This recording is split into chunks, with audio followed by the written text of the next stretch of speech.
মানৱ সমাজলৈ হিন্দুসকলৰ কি অৱদান আছে বুলি ক'লে আপুনি বাৰু কি বুজিব, নাইবা কিহৰ কথা ক'ব? বেদৰ আৰম্ভণিৰ পৰা বৰ্তমানলৈ যদি আমি ভালকৈ মন কৰোঁ, তেন্তে আমি ক'ব পাৰোঁ হিন্দু ধৰ্মই মানৱ সমাজৰ লগত জড়িত হৈ থকা প্ৰায় সকলোবোৰ বস্তুৱেই আগবঢ়াইছে। কি দিয়া নাই হিন্দুৱে?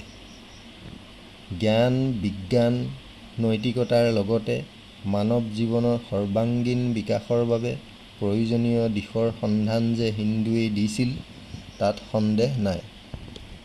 বিশ্বলৈ হিন্দুৱে সৰ্বপ্ৰথমে বেদ আগবঢ়াইছিল, যি বেদক আমি জ্ঞানৰ কোষ বা ভাণ্ডাৰ বুলি কওঁ।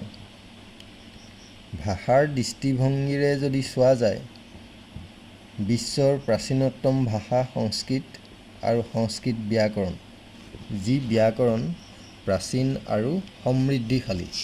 সেই কথা বিশ্বৰ বিদ্বান সমাজে অকপতে স্বীকাৰ কৰে। ইয়াৰ লগতে শব্দ বিজ্ঞানৰ কৌশল, যাৰ দ্বাৰা কোনটো শব্দ ক'ৰ পৰা উচ্চাৰিত হ'ব লাগে, ইয়াৰ বিষয়ে এই ব্যাকৰণে আমাক জানিবলৈ দিয়ে। গতিকে এয়াও ভাৰতীয়সকলৰ অৰ্থাৎ হিন্দুসকলৰ অৱদান বুলি ক'ব পৰা যায়। অংক, গণিত আৰু ৰেখাগণিতৰ জ্ঞানো হিন্দুসকলেই প্ৰথমে দিছিল, যাক জ্যামিতি বুলি কোৱা হয়। এই অংকগণিত প্ৰথমে পাৰ্চীয়া হৈ ইউনানলৈকে প্ৰচাৰিত হৈছিল। ইউনানীসকলে ইয়াৰ নাম হিন্দুচা ৰাখিছিল। হিন্দুচা মানে হিন্দুৰ পৰা অহা বাবে হিন্দুচা বুলি কোৱা হৈছিল।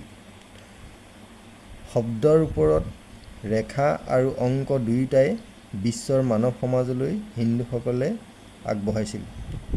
কোনো বিজ্ঞানেই ৰেখাগণিত আৰু অংকগণিতৰ অবিহনে থিয় হ'ব নোৱাৰে। বিজ্ঞানক থিয় হ'বলৈ ভৰি দুটা আমিয়েই দিওঁ, ঠাইখনো আমাৰ ভাৰত ভূমিয়েই।